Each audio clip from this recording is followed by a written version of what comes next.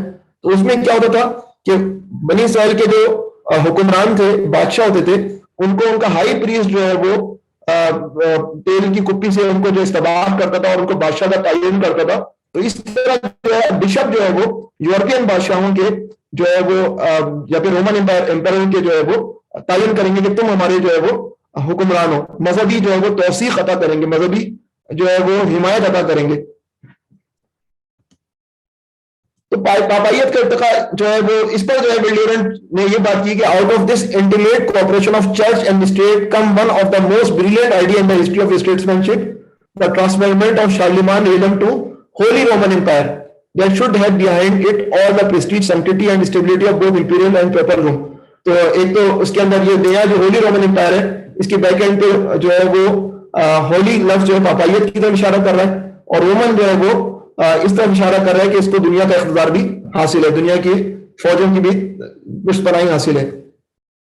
تو اب جو ہے وہ پہلے تو صورتحال یہ تھی کہ جو روم تھا اس کا جو بشپ تھا وہ فرسٹ امنگ ایکولز تھا اور مختلف بشپس کو کوآرڈینیٹ کرتا تھا. لیکن اس پورے پروسیس کے نتیجے میں اب یہ سب سے اوپر آ گیا پوپ, اور نیچے اس کے دیگر جو ہے جگہ کے جو ہے وہ بشپ جو ہے وہ اس کے سب آرڈینیٹ بن گئے. تو ہولی رومن امپائر کے مختلف چیزیں میں نے آپ کے سامنے رکھا. 330 کے اندر جو ہے وہ کانسٹینٹینوپل جو ہے نیو کیپٹل بنا. 313 کے اندر کرسچینٹی جو ہے وہ ایک مذہب بن گئی رومن امپائر کی, اور اس کے بعد جو ہے وہ 476 کے اندر جو ہے وہ ویسٹرن امپائر جو ہے وہ ختم ہوئی. اور پھر 800 کے اندر میں نے آپ کے سامنے عرض کیا کہ شارلیمان جو ہے اس کو جو ہے وہ بادشاہ بنایا, ہولی رومن امپائر بنایا اس وقت کے جو ہے پوپ نے, اور آگے چل کے پھر مختلف اور واقعات ہوں گے.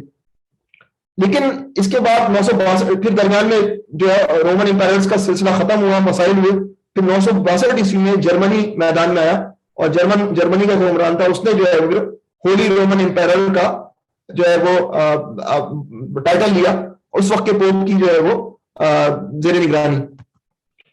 یہ اس کے بعد جو اس کی تاریخ میں اہم واقعات ہیں کروسیڈز ہیں, صلیبی جنگیں جو مسلط کی ایک پوپ کی وجہ سے ہوئی ہے. اور پھر جو ہے وہ 1806 میں جو ہے وہ اگست 1806 میں ہولی رومن امپائر جو ہے وہ ڈیزالو ہوئی, جب نیپولین جو ہے وہ اس کے قدم آگے بڑھ رہے تھے. لیکن ابھی ہم جو ہے وہ بات جو کرنا چاہ رہے ہیں وہ تھیوکریسی کرنا چاہ رہے ہیں, لیکن تھیوکریسی کا تعلق ہولی رومن امپائر سے, تو اس میں میں آپ کو ہولی رومن امپائر کے متعلق بھی چیزیں بتلا رہا ہوں. اچھا 1155 میں یہ ہوا کہ holy Roman empire out of the hand of Pope. 1155 عیسوی کے اندر یہ صورتحال بنی کہ ایک فرد تھا جو جرمنی کا بادشاہ تھا, فریڈرک باربروسا. باربروسا جو ہے اس کا مطلب ہوتا ہے لال داڑھی والا. تو فریڈرک باربروسا جو تھا وہ اس نے جو ہے وہ پوپ سے اپنی حکمرانی کی توثیق لینی چاہیے, لیکن درمیان میں جو ہے وہ ہوا کہ اختلاف پیدا ہو گئے فریڈرک باربروسا کے اور پوپ کے. تو اس پر جو ہے وہ فریڈرک باربروسا نے کہا کہ مجھے کسی پوپ کی ضرورت نہیں ہے, میں خود ہی ہولی رومن امپائر ہوں, اور مجھے کسی پوپ کی توثیق کی ضرورت نہیں ہے کہ میں ہولی ہوں. بادشاہ ہونا ہی اس بات کی علامت ہے, ڈیوائن رائٹ آف کنگ ہونے کے ناطے, کہ میں مقدس ہوں. تو اس طرح جو ہے وہ ہولی رومن امپائر جو ہے وہ بنیادی طور پر جرمن بادشاہت کے سلسلے میں چلی گئی. اور آپ آگے تاریخ دیکھیں گے تو یہ جرمنی کی بادشاہت کا سلسلہ ہی جس کو ہولی رومن امپائر کہتے ہیں. تو یہ اس کا جو ہے وہ انسگنیا ہے ایک طرح سا. رومن شہنشاہیت کی اہمیت کیوں ہے, آپ اس کو دیکھیں کہ رومن بادشاہ کو پوپ پر تاریخی بالادستی حاصل تھی. روم کا بادشاہ تھا جو کہ بشپ کو اسائن نہیں کرتا تھا ایک زمانے کے اندر. پہلی جنگ عظیم کے اندر اگر آپ دیکھیں گے, پہلی جنگ عظیم جو کہ ہمارے پچھلی صدی کی ہے, اس کے اندر بھی رومن بادشاہ ہونے کے دعوے دار 3 تھے. ایک روس کا زار, ایک جرمنی کا ولیم قیصر ولیم, اور ایک عثمانی خلیفہ. انہیں سلطان فاتح نے جب استنبول کو فتح کیا ہے تو اس نے بھی کہا ہے کہ میں قیصر ہوں، سلطان فاتح نے، اور قیصر کی فیملی میں شادی کر کے یا سسٹم تعلقات بنا کر اس نے کہا کہ میں اب رومن امپائر کا جانشی ہوں۔ تو جب پہلی جنگ عظیم ہوئی تو یہ تین بادشاہ جو ہے وہ میدان میں اترے، یہ جرمنی کا جو ہے وہ ولہلم ہے، اور یہ قیصر کا لقب رکھتا تھا، اور یہ نکولس II ہے، یہ زار کا، زار کو اصل میں قیصر ہے، اور دوسرا جو ہے وہ Ottoman claim to Roman succession when did the Ottoman Sultan abandon the lofts the title قیصر، تو قیصر کو انہوں نے کبھی اڈاپٹ نہیں کیا، وہ اپنے آپ کو قیصر روم ہی کہتے تھے۔ تو رومن شہنشاہیت کی اہمیت تو اس وقت تک تھی جب پہلی جنگ عظیم شروع ہوئی ہے، اس کے بعد یہ قیصر کا لفظ گیا ہے ہماری سیاست سے، یہ زیادہ پرانی بات نہیں ہے، ورنہ یہ پرانے زمانے سے عیسیٰ علیہ السلام سے بھی کئی سو سال پہلے سے یہ سلسلہ چل رہا ہے، اور اب جا کر اس قیصر کا لفظ جو ہے وہ جا کر ختم ہوا ہے، لیکن کوئی بھروسہ نہیں کہ کوئی جب جمہوریت کا جب وائنڈ اپ ہونی شروع ہو تو کوئی اپنے آپ کو قیصر کہنا شروع کر دے، جیسے کہ حضور صلی اللہ علیہ وسلم کی حدیث میں روم کا تذکرہ ہے۔ بہرحال جو ہے وہ اگرچہ جو ہے وہ پاپائیت نکل گئی کہ ہاتھ سے نکل گیا، جرمن بادشاہ نے کہا کہ میں خود ہی ہولی رومن امپائر ہوں، مجھے کسی بشپ سے یا پوپ سے جو ہے توثیق حاصل کرنے کی ضرورت نہیں ہے، لیکن پاپائیت اگلے کئی سو سال تک جاری رہی۔ اس کا یورپی سیاست میں اہم رول تھا، مختلف مذہبی جنگوں کا سبب بنی، وہ صلیبی جنگوں کی محرک وہ تھی، فرقہ وارانہ جنگوں کا سبب وہ تھی، سائنس کے حوالے سے مخالفت کی دعوے دار وہ تھی، عقل کو ساتھ برا ظلم کی ذمہ دار وہ تھی، یہ ساری چیزیں جو ہیں وہ اس کی تاریخ میں ہیں۔ بہرحال جو لوگ کیوں بیزار ہیں پاپائیت سے، اس کی بنیادی وجہ اس کے محرکات میں ایک اخلاقی زوال ہے۔ مثلا CNN کی رپورٹ ہے 8 of the worst popes in the church history، تو اس کے اندر جو ہے وہ بات ہوتی ہے کہ مثلا پوپ الیگزینڈر 6 ہے، اس کے متعلق آتا ہے کہ جو ہے یہ صحیح بندہ نہیں تھا، کرپٹ تھا۔ اسی طرح 8 جو ہے بڑے بدترین جو ہے وہ پوپس کے نام بتائیں، وہ پوپ جو کہ جو ہے انفیلیبل ہے، جو معصوم ہے، جو شریعت کو تخلیق کرنے والا ہے، اس کی جو ہے کرپشن کی داستانیں جو ہے وہ اس رپورٹ کے اندر بتائی گئی۔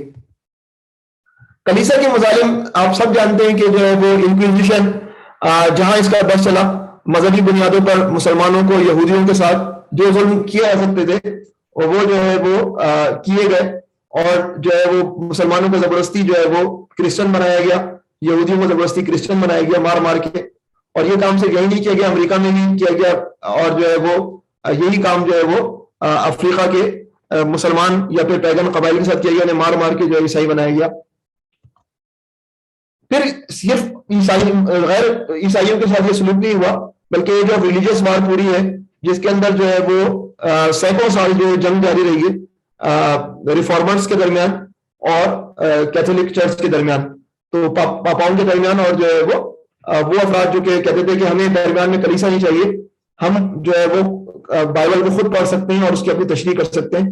مارٹن لوتھر کنگ ہے، کیلون ہے، جان کیلون، 30 ایئرز وار، ان سب کے پیچھے جو ہے وہ کیتھولک چرچ جو ہے وہ انوالو رہا ہے۔ سائنس کے خلاف جنگ، برونو نے صرف یہ کہہ دیا کہ زمین حرکت کرتی ہے تو اسے جو ہے وہ سزا دے دی گئی۔ گیلیلیو کے ساتھ یہ کیا گیا کہ تمہیں اپنے عقائد جو ہے وہ تبدیل کرنے ہوں گے، کوپرنیکس کی بات نہیں ماننی ہے۔ تو سائنس کے خلاف جنگ بھی جو ہے وہ کلیسا یہ چرچ کے خلاف بات کی جاتی ہے۔ پاپائیت سے نفرت جو ہے وہ پھر جو ہے وہ پیدا ہوئی۔ all in the name of God، آپ دیکھیں خون کے چھینٹے، all in the name of God۔ ارسطو نے یہ کہا تھا کہ a tyrant must put on the appearance of uncommon devotion to religion، کہ جو ہے وہ جو ٹائرنٹ ہے اس کو چاہیے کہ وہ جو ہے وہ غیر معمولی ڈیووشن کا اظہار کرے ریلیجنز کے ساتھ، مذہب کے ساتھ۔ subjects are less apprehensive of illegal treatment from a ruler whom they consider God fearing and pious، جو عوام الناس ہوتے ہیں وہ ایسے فرد کے خلاف کم خلاف ہوتے ہیں جو اپنے آپ کو متقی پرہیزگار ظاہر کرے۔ on the other hand they do less easily move against him believing that he has the gods on his side، اور اس کے خلاف متحرک بھی نہیں ہوتے کہ سمجھتے ہیں گاڈ اس کے پیچھے یا گاڈز، کیونکہ ارسطو جو ایک پیگن سوسائٹی میں تھا۔ والٹر نے جو ہے ہولی رومن امپائر پہ جو ہے تبصرہ کیا تھا کہ یہ Holy Roman Empire neither holy nor Roman nor an empire, نہ تو یہ ہولی تھی مقدس تھی، نہ یہ رومن تھی، اور نہ یہ امپائر کہلانے کی مستحق ہے. اور اگر آپ تاریخ پڑھیں تو وولٹیر کا تجزیہ بالکل صحیح ہے. تو نتیجہ جو ہے وہ کیا ہے؟ نتیجہ تفریق دین و سیاست کا فلسفہ ہے. جس طرح یہ لوگ پڑھے یورپ کی سیاست میں اور جس طرح انہوں نے زیادتیاں کی ہیں جہاں جہاں ان کا بس چلا ہے, اس کے نتیجے میں دین بیداری کی ایک لہر پیدا ہوئی جو کہ آج جو ہے وہ یورپ کے روئے روئے سے ظاہر ہوتی ہے, مغربی تہذیب کے روئے روئے سے ظاہر ہوتی ہے. تو اگرچہ جو ہے وہ پاپاؤں کو کتنا اختیار حاصل تھا, اصل حکمران کون تھے؟ بادشاہ تھے جو کہ پاپاؤں کو استعمال کرتے تھے, لیکن بہرحال مذہب سے بھی بیداری کی لہر بالکل نمایاں طور پر آج کے دور میں نظر آتی ہے. تفریق دین و سیاست کا فلسفہ اسی وجہ سے جو ہے ظہور پذیر ہوا کہ چرچ کا راستہ کچھ اور ہے اور اسٹیٹ کا راستہ جو ہے وہ کچھ اور ہے. Erecting the wall of separation between church and state is absolutely essential in a free society. Thomas Jefferson نے 1808 میں بات کی کہ چرچ اور اسٹیٹ کے درمیان ایک وال ہونی چاہیے, فری سوسائٹی تبھی زندہ رہ سکتی ہے. اور کسی نے محبت کرتے ہوئے کہا تو کہا separation of church and state was intended to provide freedom of religion, not freedom from religion. کہ جو ہے وہ ہم نے چرچ اور اسٹیٹ کو کیوں الگ کیا ہے کہ اس کے نتیجے میں مذہبی آزادی ہو, یہ نہیں کہ مذہب سے آزادی ہو جائے. It was intended to protect the church from the state, not the other way around. اس کا مقصد یہ تھا کہ چرچ کو اسٹیٹ سے تحفظ حاصل ہو جائے, یہ نہیں تھا کہ اسٹیٹ جو ہے چرچ سے محفوظ ہو جائے اسٹیٹ. پیار سے بات کی ہے لیکن اصل مقصد وہی ہے کہ جو ہے وہ کسی طرح جو ہے وہ دین اور سیاست کی تفریق ہو جائے. پھر دیکھیں جب دین کو سیاست سے اور نظام حکومت سے آپ نکالتے ہیں تو پھر دین کو کہیں پناہ نہیں ملتی, مذہب کو کہیں پناہ نہیں ملتی ہے, پھر وہ ہر جگہ سے نکالا جاتا ہے. سیاست سے خدا غائب اور نظام حکومت سے خدا غائب, تو اس کا کیا مطلب ہوتا ہے؟ اس کا مطلب ہوتا ہے کہ معاشیات میں خدا کیوں ہے بھائی؟ معاشیات میں تم خدا کی کہاں سے باتیں کرنے لگ گئے؟ معاشیات میں خدا کے کام کیوں مانے جائیں؟ اخلاقیات کے لیے خدائی سند درکار کیوں؟ تعلیم سے خدا کا کیا کام؟ پھر ایک ایک شعبہ آپ اٹھا لیں, جب اس محاذ پر مذہب کو شکست ہو جاتی ہے, اس کو حکومت کا محاذ کہتے ہیں, اس کو سیاست کا محاذ کہتے ہیں, تو پھر مذہب کو کہیں جگہ نہیں ملتی. وہ گھر کے اندر بھی بے بس ہو جاتا ہے. گھر کے اندر بھی وہ جو ہے وہ گھر سے بھی اس کو کہ مذہب تو پرائیویٹ معاملہ ہے نا, مذہب کے جو ہے وہ تعلیمی نظام اس کے بچوں کو جو ہے وہ خراب کر دیتا ہے. وہ مذہب سے بیزار ہو کر گھر میں آتا ہے, کہاں جو ہے مذہب کو جو ہے جگہ ملے گی؟ تو سیاست سے وہ خدا غائب ہوتا ہے, نظام حکومت سے خدا غائب ہوتا ہے, تو ہر جگہ سے وہ غائب کر دیا جاتا ہے.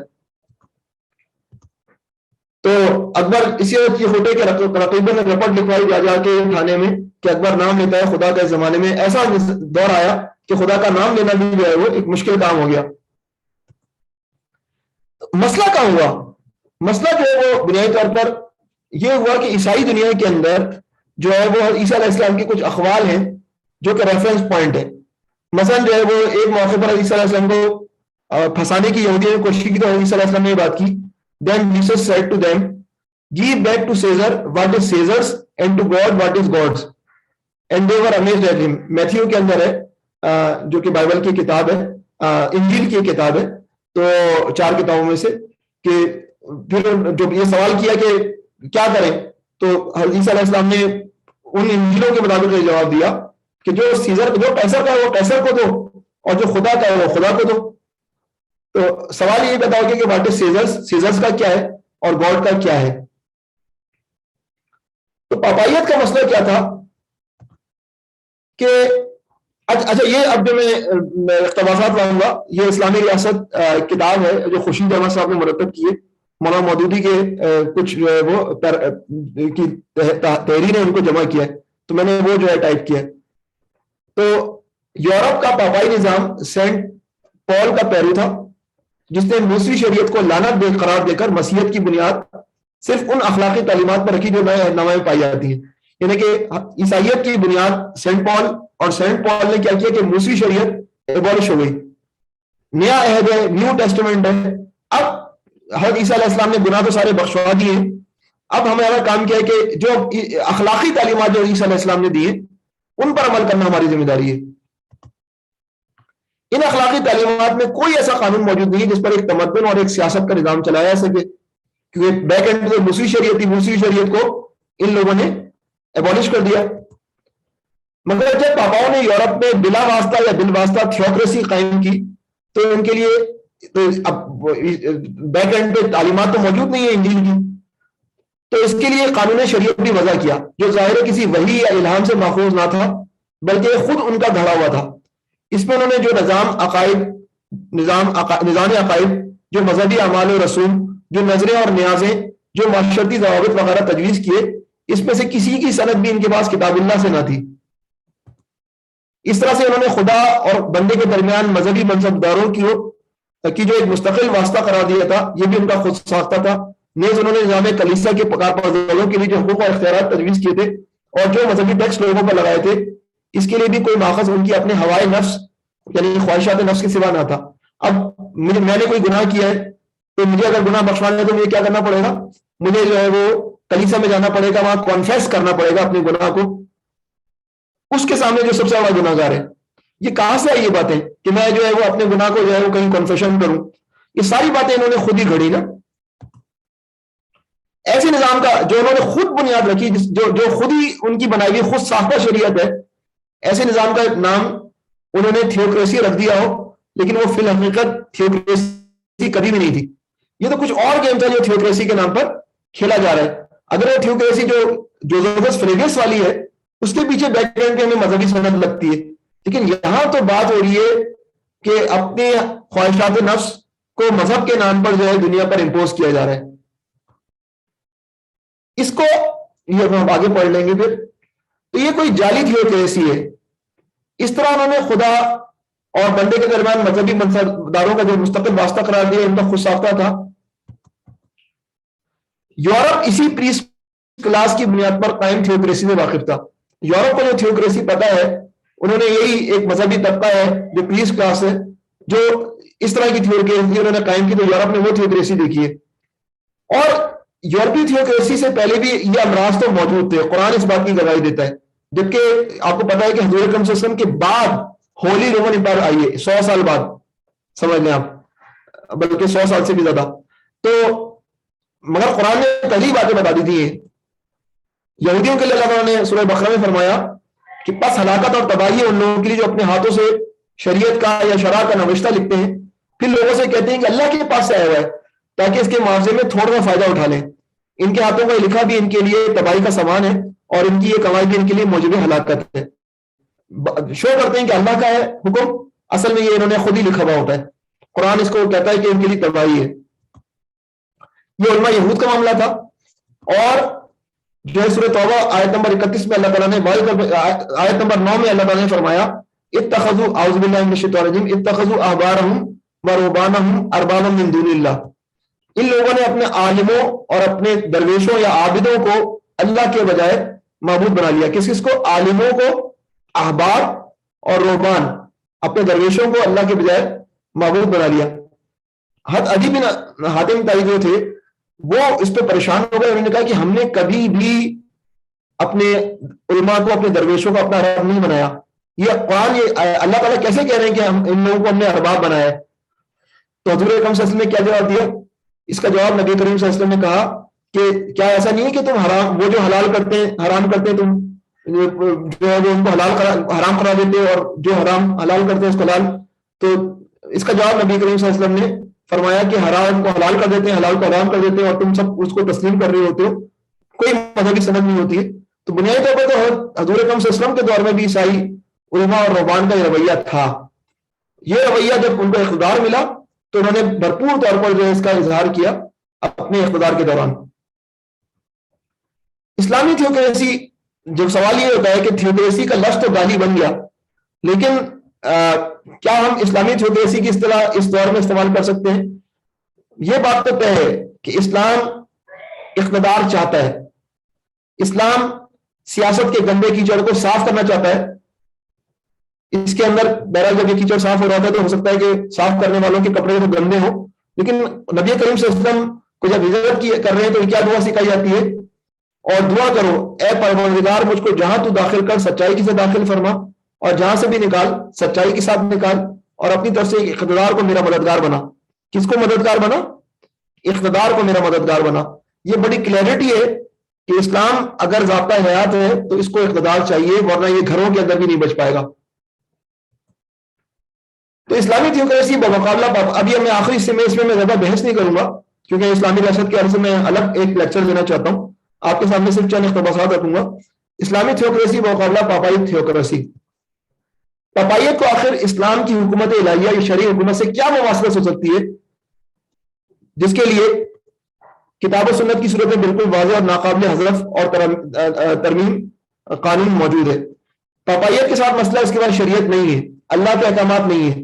اسلام کے ساتھ کیا طاقت ہے؟ اسلام کے پاس شریعت پوری طرح موجود ہے کتاب و سنت کی صورت میں. نمبر 1, پاپائیت کو چلانے کے لیے مخصوص مذہبی طبقے کی اجارہ چاہیے. اسلام کو اس کی کوئی ضرورت نہیں ہے. اسلام میں کوئی بھی دیندار فرد, دین سے محبت کرنے والا فرد اسٹیٹ کا حاکم بن سکتا ہے, چاہے وہ عالم نہ ہو, چاہے وہ عالم نہ ہو. عالم اس کو سپورٹ کر دیں گے, مشورہ میں شامل ہو کر اس کی رہنمائی کر دیں گے. دونوں باتیں پاپائیت کی جو ہے وہ اسلام کے اندر موجود نہیں ہے. تو مولانا جو لکھا ہے ایسی حکومت کو تو الہی حکومت کے بجائے شیطانی حکومت کہنا زیادہ موزوں ہوگا پاپائیت کے متعلق ہوگا. بخلاف اس کے اسلام میں جس تھیوکریسی کو پیش کرتا ہے وہ کسی مخصوص مذہبی طبقے کے ہاتھ میں نہیں ہوتی بلکہ عام مسلمانوں کے ہاتھوں میں ہوتی ہے, اور یہ عام مسلمان اس سے خدا کی کتاب اور اس کے رسول صلی اللہ علیہ وسلم کی سنت کے مطابق چلاتے ہیں. اگر مجھے ایک نئی اصطلاح وضع کرنے کی اجازت دی جائے تو میں اس طرز حکومت کو تھیو ڈیموکریسی یعنی الہی جمہوری حکومت کے نام سے موسوم کروں گا, کیونکہ اس میں خدا کے اقتدار اعلیٰ پیراماؤنسی کے تحت مسلمانوں کو محدود عمومی حاکمیت لمیٹڈ پاپولر سوورینٹی عطا کی گئی ہے. اس میں انتظامیہ ایگزیکٹو اور مقررہ مسلمانوں کی رائے سے بنے گی اور مسلمان ہی اس کو معزول کرنے میں مختار ہوں گے. سارے انتظامی معاملات اور تمام وہ مسائل جس کے متعلق خدا کی شریعت میں کوئی صریح حکم موجود نہیں ہے مسلمانوں کے اجماع سے ہی طے ہوں گے, اور الہی قانون جہاں تعبیر طلب ہوگا وہاں کوئی مخصوص طبقہ یا نسل نہیں بلکہ عام مسلمانوں میں سے ہر وہ شخص اس کی تعبیر کا مستحق ہوگا جس نے اجتہاد کی قابلیت بہم پہنچائی ہو. اس لحاظ سے ڈیموکریسی ہے. تو مولانا نے تو یہ بات کی کہ اس کے لیے اگر اسلامی ریاست کے لیے دوسری اصطلاح ہے تو تھیو ڈیموکریسی بھی آپ کہہ سکتے ہیں. یہاں پر جو ہے وہ ایک فنڈامنٹل ہیں کچھ قرآن و سنت, جہاں قرآن و سنت سے رہنمائی نہیں ہوگی وہاں مسلمان جو ہے وہ اجماع کے ذریعے اپنے مسائل کو حل کر لیں گے, اور بعض مقامات پر جو ہے وہ فرد جس کو اللہ تعالیٰ نے اجتہاد کی قابلیت بہم پہنچائی ہو وہ رہنمائی کر دے گا مسلمان حکمران کی. بہرحال دین اور مذہب کا فرق جو ہے وہ ہمیں سمجھنا چاہیے. جلال بادشاہی ہو کہ جمہوری تماشا ہو, جدا اور دین سیاست سے تو رہ جاتی ہے چنگیزی. چاہے دین جو ہے وہ آپ سمجھیں کہ بادشاہی کے دور میں الگ ہو, چاہے وہ جمہوریت کے دور میں الگ ہو, بلاخر جو ہے وہ یہ چیزیں جو ہے وہ چنگیزی کا روپ دھار لیتی ہیں. سیاست جو ہے چنگیزیت کا روپ دھار لیتی ہے. یہ ہم نے تاریخ میں دیکھا, فاشزم کے نام سے, ہم نے سوشلزم کے نام سے دیکھا, اور ہم نے جو ہے وہ دیکھا کہ جو دنیا کی سب سے بڑی جو پرانی جمہوریت کہلانے والے لوگ ہیں وہ کس طرح دیگر ممالک کے اندر دراندازی کرتے ہیں اور اپنے ملکوں میں ان کے کالوں کے ساتھ کیا سلوک ہوتا ہے. اچھا, اب یہ آخری سیکنڈ لاسٹ سلائیڈ ہے میرے خیال میں. اہم سوالات جو ہے نا وہ کیونکہ اسلامی ریاست کے حوالے سے جو ہے وہ ہم جب سوچیں گے تو کچھ باتیں ذہن میں آتی ہیں. جو ہم نے بات کی کہ اعلیٰ حکومتی پاکستان کے اعلیٰ حکومتی عہدیدار نے یہ بات کی کہ اگر مذہبی ریاست بن گئی تو اسلام تو اس کے نتیجے ریاست جو ہے ترقی نہیں کر پائے گی. ریاست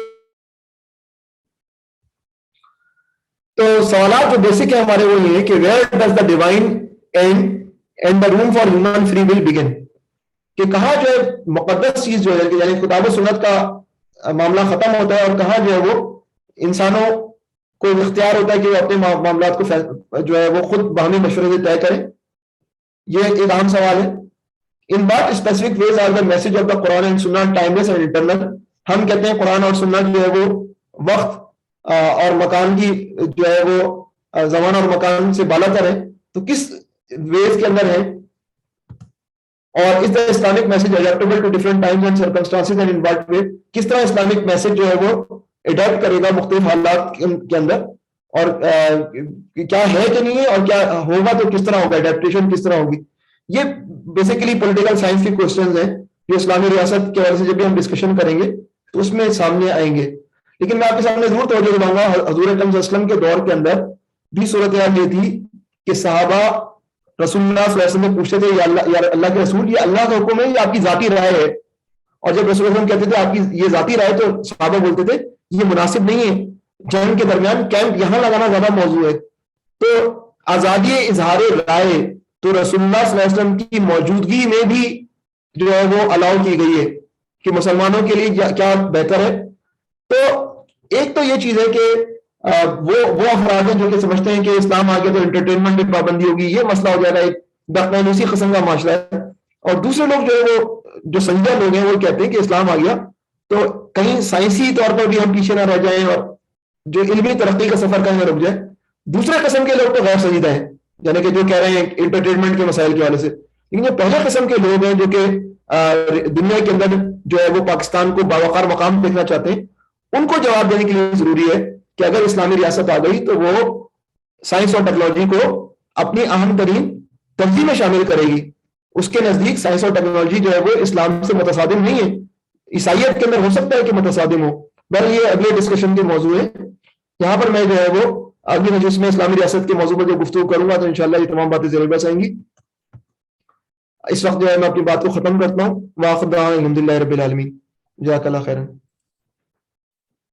جی جزاک اللہ خیر ڈاکٹر صاحب, ماشاء اللہ آپ نے ایک آج نئے سلسلے کو چھیڑا ہے اور کم وقت میں آپ نے بہت سی باتیں کہہ دیں.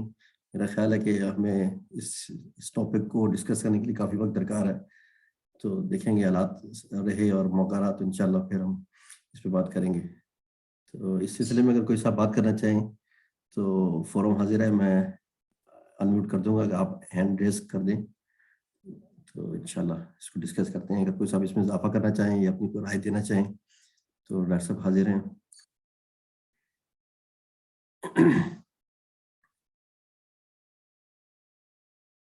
آپ میں اس بات سوچیں گے ٹائم کیوں چینج ہوا ہے. اصل میں میرا جمعے کی نماز کے بعد ایک اور جگہ مصروفیت تھی تو اس وجہ سے آپ کو زحمت دینی پڑی کہ 8 بجے آپ کو طلب کیا, ورنہ یہ مسئلہ تھا کہ جمعے کے بعد میرا ایک اور پروگرام تھا تو وہ ادھر میں پھنسا ہوا تھا.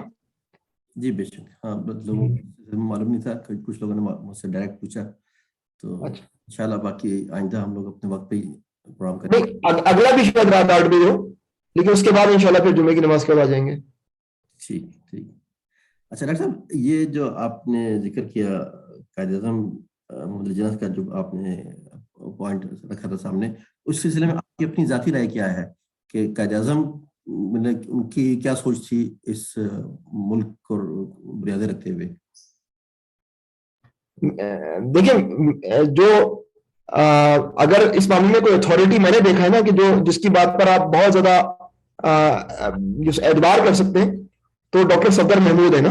ڈاکٹر صفدر محمود صاحب جو ہے نا وہ مستقل جو ہے نا روزنامہ جنگ میں کالم لکھتے رہے اور میں نے دیکھا ہے کہ وہ قائد اعظم کی زندگی پر جو ہے وہ پوری تصرف رکھتے تھے. اگر آپ ڈاکٹر صفدر محمود کو پڑھیں گے تو آپ کو نظر آئے گا کہ وہ کس طرح بیان کرتے ہیں قائد اعظم محمد علی جناح اسلام سے کس طرح مخلص تھے. بنیادی طور پر پرابلم یہ ہے کہ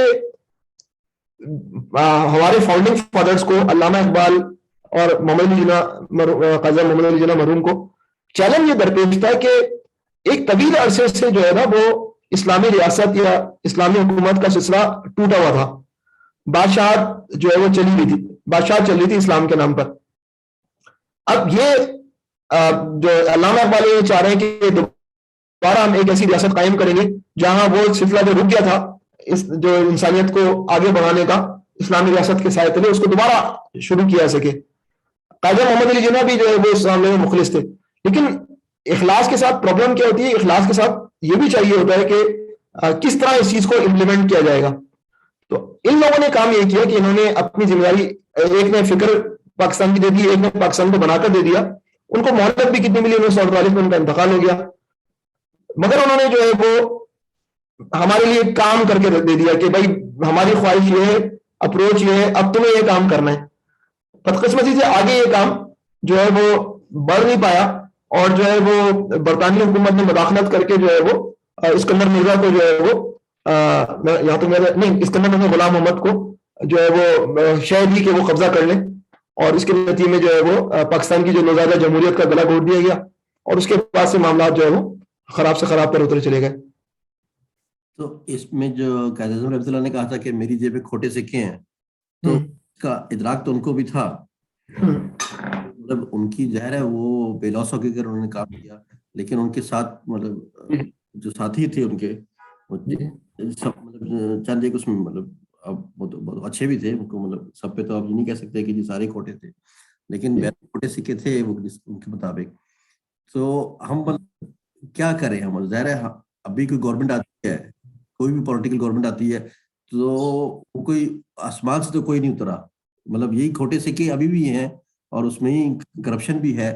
تو ایسا تو ممکن نہیں ہے کہ جی کوئی نئی گورنمنٹ آئے، کوئی نئی قیادت آئے سامنے اور وہ ایک دم سے نظام بدل دے. لیکن مطلب ہمارا جو نظام ہے، ڈیموکریسی ہے اور پارلیمنٹ ہے، اس میں ظاہر ووٹنگ چاہیے ہوتی ہے، کوئی بھی امینڈمنٹ لانی ہے، کوئی قانون لانا ہے. تو یہ تو ممکن ابھی بھی مطلب ایسا مطلب یہ شکنجے میں پھنسے ہوئے ہیں کہ اس وقت جو صورتحال ہے ہم نہیں کہہ سکتے کہ جی ایک دم سے ہم چینج کر لیں اور اسلامی نظام آ جائے. مطلب ایک اس صورت ابھی تو رضوان میں یہ کہہ رہا ہوں کہ منزل کا تعین درست ہونا چاہیے نا. اگر آپ منزل کو حاصل نہیں کر پا رہے تو یہ نہیں کہ منزل کو تبدیل کر دیں آپ کہ یہ حاصل نہیں ہو رہی ہے. منزل طے شدہ ہے، منزل طے شدہ ہے، کھوٹے سکے ساتھ ہیں، لیکن ہمیں آگے بڑھنا ہے. دیکھیں نبی کریم صلی اللہ علیہ وسلم جب غزوہ احد میں اترے میدان میں تو 1000 میں سے 300 افراد نبی کریم صلی اللہ علیہ وسلم سے الگ ہو گئے، 700 افراد نے لڑائی کیے. تو 30% منافقین تھے غزوہ احد کے اندر اگر آپ فگر نکالیں. تو منافقت ہمیشہ مسئلہ رہتی ہے. اصل مسئلہ لیڈرشپ سے تقاضے کا ہوتا ہے کہ لیڈرشپ کس طرح منافقت کو ٹیکل کرتی ہے. تو میں آپ کی بات سے متفق ہوں، لیکن وہ دیکھیں دو باتیں الگ ہیں. اسلامی ریاست کس طرح قائم ہوگی وہ ایک الگ بات ہے، لیکن منزل سے انحراف یہ نہیں ہونا چاہیے. منزل طے شدہ ہے جو ہمارے فاؤنڈنگ فادرز نے بتائیے، اور اگر وہ نہیں بھی بتاتے تو ایک مسلمان کی منزل کیا ہوتی ہے وہ اسے پتا ہونی چاہیے. ہمیں تو ایڈوانٹیج حاصل ہے کہ پاکستان بنگلہ دیش کے مسلمان یہ بات نہیں کر سکتے کہ بنگلہ دیش کے فاؤنڈنگ فادر نے اسلام کی مخالفت کے نام پر جو ہے وہ بنگلہ دیش حاصل کیا ہے. لیکن ہمیں ایڈوانٹیج حاصل ہے کہ ہماری تاریخ اسلام کے نام پر سے مرہون محنت ہے. تو وہ اسلامی ریاست ایک الگ مسئلہ ہے کہ کس طرح پاکستان بنے گا. لیکن جو اس سے میں توجہ دلانا چاہ رہا ہوں کہ اگر جو ہے وہ ایسے حکمران جو نمائندے بن کے آئے حکومت کے کہ وہ کہیں کہ قائدان کی کچھ اور نیت تھی اور یہ تمام تر چیزیں، تو بڑی زیادتی والی بات ہے. بالکل میں آپ سے متفق اس بات پہ. مطلب خدا سے ایسی بات نہیں کر رہا کہ میں کچھ کہوں. مطلب کے پاس کوئی الٹرنیٹ ہے تو لے کے آئے. اگر مطلب فرض کر لیے آپ مطلب ورسٹ کم ورسٹ 1% کہتے ہیں کہ جی ان کی نیت خراب تھی تو آپ لے آئیں. آپ تو اب ہیں اقتدار میں ہیں، آپ بات تو یہ ہے. لیکن کوئی بات یہ کہ نقطہ چینی آسان ہے، کسی پہ انگلی اٹھانا آسان ہے، لیکن کر کے بس اللہ تعالیٰ ہدایت دے اور ہمیں سیدھی عطا فرمائے، لوگوں کو سمجھ عطا فرمائے. جی اور ساتھ ہی کہنا چاہیں گے کچھ ہمارے ساتھ کچھ ہیں، ڈاکٹر فاخر بھی ہیں، عتیق بھائی. جی السلام علیکم. وعلیکم السلام ورحمۃ اللہ. جزاک اللہ خیر. کیونکہ اگلا آپ کا سیشن جو ہے اسلامی ریاست سے متعلق ہوگا، اور آپ نے شروع میں حدیث بھی بیسیکلی جو ہے رکھ دی بخاری کی، اور ہمیں پتہ چلتا ہے کہ مطلب یہ کہ جو انبیاء کے رسول اللہ صلی اللہ علیہ وسلم کے بعد انہوں نے مطلب یہ جو ہے وہ خلافت کا جو ہے وہ سلسلہ مطلب یہ جو ہے وہ جاری ہونا ہے. مگر آپ کو علم ہے کہ اہل تشیع جو ہیں مطلب یہ خلافت کو نہیں مانتے، بلکہ ان کے نزدیک جو ہے وہ امامت کا جو ہے وہ تصور موجود ہے. تو میں یہ جاننا چاہ رہا تھا کہ یہ اس امامت کا جو ہے جو وہ ہے اس کی بیسس کیا ہے. مطلب یہ کیا آپ اس کو اپنے اگلے لیکچروں میں کور کریں گے یا نہیں کریں گے؟ ان کے پاس اس کی کیا دلیل ہے کہ جو ہے وہ امامت کو مطلب امامت اور خلافت میں مطلب یہ، اور پھر جو ان کا امامت کا کانسیپٹ ہے یعنی امام غائب کا اور اس کا مطلب یہ جو ہے تو وہ تو کسی طرح جو ہے وہ مطابقت نہیں رکھتا. مطلب یہ جو ہے تو اس سلسلے میں آپ مزید مطلب یہ اس میں شامل کریں گے یا میں فی الحال تو میں یہ جاننا چاہ رہا ہوں کہ اس کی ان کے پاس دلیل کیا ہے. یہ ایک مشکل جو چیز ہے یا پر جلانے والی، جہاں پر میں ان معاملات میں قلم رکھوں جہاں پر جلتے ہیں فرشتوں کی بھی، تو انگریزی کا جو ترجمہ ہے محاورے کا. تو دیکھیں امامت اور جو ہے وہ بذات خود جو ہے وہ اثناء عشری 12 جو ہے وہ شیعوں کا ایک گروہ ہے، شیعوں کا ایک فرقہ ہے. شیعوں کے دیگر فرقے بھی موجود ہیں، مگر اس وقت جو ہے وہ جو فرقہ آن دا ٹاپ ہے وہ 12 ہے. اچھا ان کا خیال یہ ہے کہ روحانی دنیا جو ہے وہ نبی کریم صلی اللہ علیہ وسلم کی روحانی میراث جو ہے ان اماموں کے ذریعے جاری رہے گی اور دنیا کو اس ہدایت کی ضرورت ہے. تو 12 امام جو 12 امام غائب کے بعد تو دنیا خالی ہو گئی نا, ایک طویل عرصہ گزر گیا اور انسانیت نے اس کے بغیر گزار لیا ہے, تو اس کی نیابت کے لیے پھر یہ باتیں کر رہے ہوتے ہیں. لیکن جو دلیل ہے کہ رسول اللہ علیہ وسلم کی رحلت کے بعد کوئی نہ کوئی امام ہونا چاہیے, تو 12 امام, اب تو امام غائب کو بھی گئے سینکڑوں سال ہو چکے ہیں. اگر رسول اللہ علیہ وسلم کی رحلت کے بعد خلا جو ہے وہ پیدا ہونا نہیں تھا, تو پھر امام غائب کے بعد کیوں خلا پیدا ایکسیپٹیبل ہے؟ 13واں امام کیوں نہیں ہے؟ تو پھر امام غائب کی جو ہے تھیولوجی بنائی گئی ہے, فلسفی بنائی گئی ہے, جو میرا خیال ہے خاصی کمزور فلسفی ہو سکتا ہے. کوئی اہل تشیع میں سے کوئی صاحب اس کی اچھی طرح ڈیفینس کر سکیں. تو فی الوقت تو میرے ذہن میں یہی بات ہے. دوسری بات جو ہے خلیفہ معصوم نہیں ہوتا, امام معصوم ہوتا ہے, اور وہ اتھارٹی ہوتا ہے. یہ سب تک خطرناک اتھارٹی کہ آغا خانی کا جو امام ہے اس نے نماز ہی ختم کر دی. پہلے آپ کو پتا ہے تصویریں دیکھ سکتے ہیں, اس میں آغا خانی نماز پڑھتے تھے. اب جو جدید آغا خان ہے, جو ماڈرن قسم کے آغا خان ہیں, جو کہ ایک اور شیعہ فرقوں کے امام ہیں, کیونکہ وہاں تو امامت کا سلسلہ جاری ہے, تو انہوں نے نماز ہی ختم کر دی. وہ شراب خانے میں ریسیں بھی لگاتے ہیں, جسٹن ٹروڈو کے ساتھ گھومتے پھرتے رہتے ہیں. ایک عجیب قسم کی لائف اسٹائل ہے ان کا, اور وہ ایک مذہبی رہنما بھی ہے. انہوں نے بالکل جو مذہب کو جو ہے وہ ایک سیکولر ہیومنسٹ والا مذہب بنا دیا. تو آپ دیکھ رہے ہیں کہ ادھر جو ہے وہ کیا چیزیں ہو رہی ہیں. تو یہ بڑی خطرناک جو ہے وہ پوزیشن ہے کہ آپ کسی ایسے فرد کو خاتم النبیین کے بعد جو ہے اپنا امام مان لیں جو شریعت کے اندر جو ہے وہ کمی بیشی کر سکے. اور ہم دیکھ رہے ہیں کہ اس پروسیس کے نتیجے میں خانی میں نماز سے ہاتھ دھو بیٹھے, اور نہ جانے مستقبل میں کن کن چیزوں سے ہاتھ دھو بیٹھیں گے. بوری جو ہے وہ اپنے مقام پہ بھی چل رہے ہیں, انہوں نے اپنے آپ کو ابھی تک بچا لیا. لیکن دیکھیں یہ مغربی قوتیں ان کے بچوں کو لے لیتی ہیں, پھر ان کی ابھی وہ ان کی جو ہے وہ گرومنگ کرتی ہیں, ان کا ذہن بناتی ہیں. یہ ساری خطرات موجود ہوتے ہیں اس راستے کے اندر نا. فی الوقت میں ان کی جو اہل بیت کو بہت زیادہ اہمیت دیتے ہیں, لیکن وہ ایک الگ موضوع ہے. ٹھیک ہے فاقر بھائی. جی جی جزاک اللہ خیر. بہرحال میں صرف یہی جاننا چاہ رہا تھا کہ اس کی مطلب یہ آپ کے اس میں کوئی وہ گزری ہے حدیث امامت کے حوالے سے کہ جی امامت کی اس سے کوئی وہ حدیث لاتے ہیں, کوئی وہ لاتے ہیں کہ مطلب یہ چیز مطلب یہ وہ ہوگی, یعنی ان کے پاس دلیل اس کی کیا ہے, مطلب یہ چیز لیکن میں اس کو مزید دیکھ لوں گا کہ ان کے پاس کیا کیا ان کی دلائل ہیں. لیکن پہلے ہم اسلامی ریاست ٹیکل کر لیں گے, اگر وقت ملے گا تو اس کو بھی دیکھ لیں گے انشاءاللہ. جزاک اللہ خیر. انشاءاللہ تعالی. جزاک اللہ خیر. عتیق بھائی ہیں ہمارے ساتھ, ڈاکٹر صاحب کچھ کہنا چاہتے ہیں؟ ٹھیک ہے, میں نے آپ کو نوٹ کیا. عتیق بھائی. السلام علیکم. وعلیکم السلام ورحمۃ اللہ وبرکاتہ. جی شعیب بھائی جزاک اللہ خیر. آپ نے ٹاپک جو ہے وہ انفولڈ کیا بڑے زبردست طریقے سے. میرا کوشچن یہ ہے شعیب بھائی کہ جو اب جو اس وقت دنیا میں نظام چل رہا ہے اس میں جو ڈیموکریسی ہے وہ اب جیسی بھی ہے وہ ایک ایکسیپٹیبل نظام ہے پوری دنیا کے لیے. تو جب ہم اسلامی ریاست کی بات کرتے ہیں یا اسلامی نظام کی بات کرتے ہیں تو وہ خلافت ہے.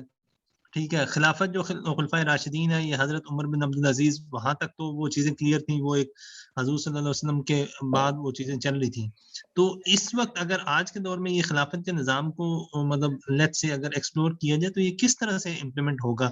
امپلیمنٹ ہونے کے بعد اس کے اندر جو خلیفہ ہے اس کی الیکشن کیسے ہوگی, آگے وہ اپنے رفقا کیسے لے کے آئے گا؟ تو یہ مطلب یہ اس کی صورت پاسبل کیا بن سکتی ہے؟ اگلی نشست کا موضوع یہ تو بھائی جی اگلی نشست کا موضوع یہ تو ہے. اچھا ٹھیک ہے, پھر ٹھیک ہے, اگر آگے یہ ہے تو پھر وہاں پہ ڈسکس کر لیں گے. وہ ڈسکشن کرنا ہے نا. ٹھیک ہے چل. جزاک اللہ خیر. جی طاہا بھائی ہمارے ساتھ. جی طاہا بھائی میں نے انمیوٹ کیا آپ کو. جی السلام علیکم. وعلیکم السلام. ڈاکٹر صاحب ایک تو تھیوکریسی کے حوالے سے جو ایک یعنی اگر محدود اس میں علم کے مطابق، یعنی جو مغرب کا جو تصور تھا اس میں تو یہ بھی ہے، جو اگر ہم کیونکہ اصطلاح استعمال کر رہے ہیں اسلامی تھیوکریسی، وہاں پہ تو جو تھیوکریسی کا جو تصور ہے یہ کہ جو بھی کہہ لیں بادشاہ ہے یا جو حکمران ہے اس کا ڈائریکٹ لنک ہے خدا یعنی ڈیوائن کے ساتھ. یعنی اب اور آپ کہہ لیں یہاں پہ یعنی شیعوں کے اندر یہ والا تصور تو ملتا ہے، یعنی جو اور خاص طور پہ ایران کے حوالے سے کہ ان کا 12ویں امام سے کچھ وہ کلیم کرتے ہیں رابطہ ہے، اور 12ویں امام کا خدا یعنی ڈیوائن کے ساتھ وہ الہام یا وحی جاری ہے.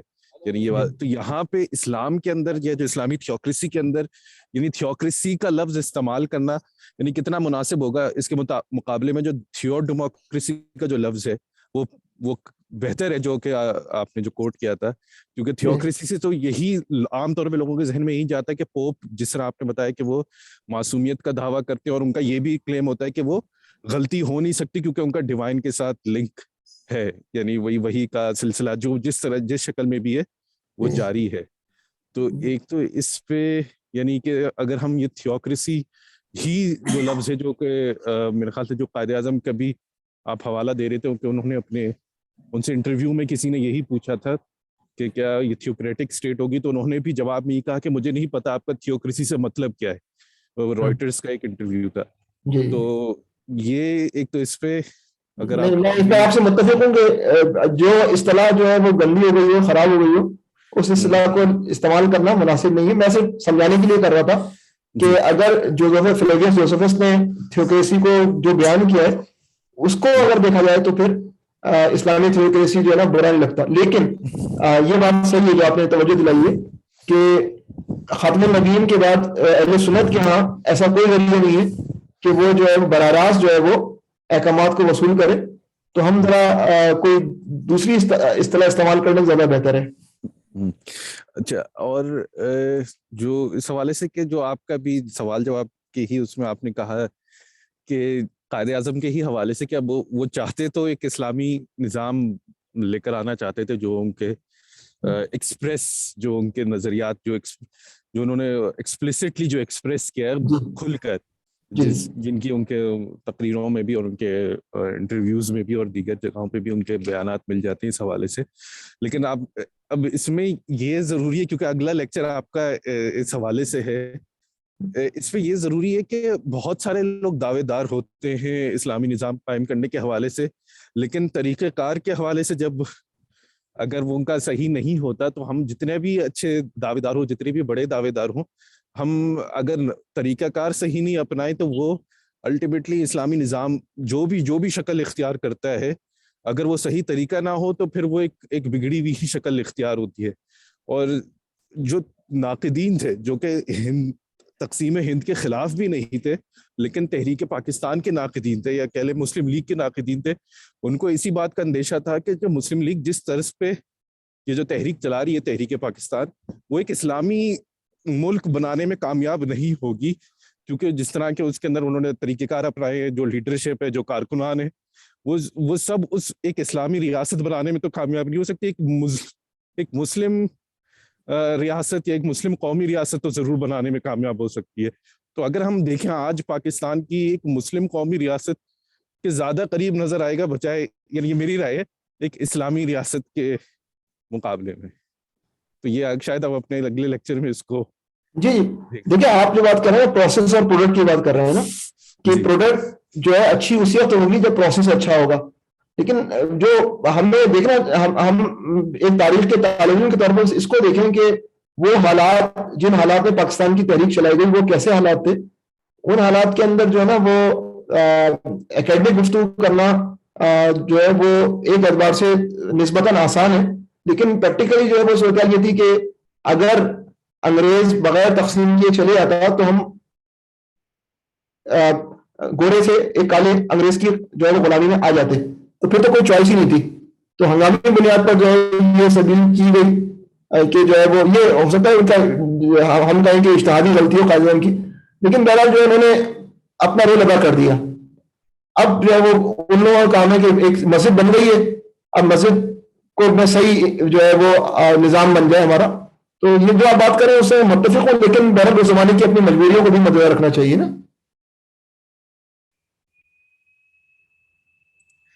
بہتر ہے. ہم۔ اگر اور کوئی سوال نہیں ہے تو ہمیں کل پروگرام کو اختتام کی طرف لے کے چلتے ہیں.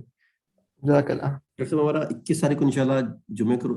اچھا عبداللہ بھائی کچھ کہنا چاہ رہے ہیں. عبداللہ عثمان بھائی. جی ایک منٹ. جی میں نے انمیوٹ کیا آپ کو عبداللہ بھائی. السلام علیکم. وعلیکم السلام ورحمۃ اللہ وبرکاتہ. آپ کا لیکچر بہت اچھا تھا اور تفصیل میں تھا، لیکن مجھے ایک کوشچن تھا جی جی بالکل. کہ آپ نے پہلے تو ساری ایگزامپلس دی ہیں روم وغیرہ کی اور جو دوسرے بائزنٹین اور پیپل اسٹیٹس والا، تو لیکن اینڈ پہ آپ نے کہا کہ یہ اصل تھیوکریسی ہے نہیں. پھر اصل تھیوکریسی کیا ہے؟ کوئی ایگزامپل مطلب؟ وہ میں نے شروع میں بتایا تھا نا کہ جو فلیویس جوزفس نے جو تھیوکریسی کو بیان کیا، جو وہ فرد جو کہ سب سے پہلا فرد ہے جس نے اس اصطلاح کو استعمال کیا، اس نے تھیوکریسی کو کن معنی میں استعمال کیا ہے. تو میں نے تو وہ بات کی کہ بنی اسرائیل کا جو پیریڈ ہے نا، حضرت موسیٰ علیہ السلام، اس کے بعد یوشع بن نون کا، پھر پیریڈ آف ججز جس کے اندر مختلف انبیاء اور مشاورت سے سارے فیصلہ ہوتے تھے، پھر اس پیریڈ آف ججز کے بعد حضرت سیموئیل علیہ السلام سے مطالبہ بنی اسرائیل کا کہ ہمیں بادشاہ چاہیے، تو پھر حضرت طالوت، پھر حضرت داؤد علیہ السلام، پھر حضرت سلیمان علیہ السلام، اور اس کے بعد جو ہے وہ دو حصوں میں تقسیم. ایک الگ مسئلہ ہے، لیکن یہ پورا پروسیس ہے جو کہ حضرت موسیٰ علیہ السلام سے شروع ہو کر حضرت سلیمان علیہ السلام تک جاتا ہے. اس کے اندر جو ہے نا وہ پورا تھیوکریٹک پروسیس ہے. مطلب یہ فلیویس کے ڈیفینیشن کے مطابق جو حضرت موسیٰ سے آگے والا جو تھا وہ تھیوکریسی اصلی ہے. جی جی میں نے شروع میں بتایا تھا نا. اچھا ٹھیک، جی شکریہ. شکریہ. جی ٹھیک ہے ڈاکٹر صاحب. آج تو چلیے بہت 21 تاریخ کو ہوگا جمعے کے دن. 21 تاریخ کو. ہاں جی 21 تاریخ کو انشاءاللہ 8 بجے انشاءاللہ رات کو سعودیہ کے مطابق. انشاءاللہ اللہ نے میں دعا کے لیے درخواست کروں گا تاکہ پروگرام کو مستقبل. اللهم صل على محمد وعلى ال محمد كما صليت على ابراهيم وعلى ال ابراهيم انك حميد مجيد. اللهم بارك على محمد وعلى ال محمد كما باركت على ابراهيم وعلى ال ابراهيم انك حميد مجيد. یا رب العالمین ہمارے یہاں بیٹھنے کو قبول فرما. یا اللہ ہمیں ہر قسم کی بیماری سے محفوظ فرما. یا اللہ جو وائرس ہے، یا اللہ اس کے اثرات سے، اس کے شر سے ہم سب کو محفوظ فرما. یا اللہ ہمیں، یا اللہ پاک اپنی زندگی کو آپ کے احکامات کے مطابق گزارنے کی توفیق عطا فرما. یا اللہ جو آج کی موضوع پہ جو گفتگو ہوئی ہے اس میں ہمیں صحیح ہدایت عطا فرما، اور یا رب العالمین اس ہدایت کو اپنی عملی زندگی میں استعمال کرنے کی توفیق عطا فرما. اللهم صل على محمد وعلى ال محمد كما صليت على ابراهيم وعلى ال ابراهيم انك حميد مجيد. اللهم بارك على محمد وعلى ال محمد كما باركت على ابراهيم وعلى ال ابراهيم انك حميد مجيد. سبحان ربك رب العزة عما يصفون وسلام على المرسلين والحمد لله رب العالمين. السلام علیکم ورحمۃ اللہ وبرکاتہ. وعلیکم السلام ورحمۃ اللہ وبرکاتہ.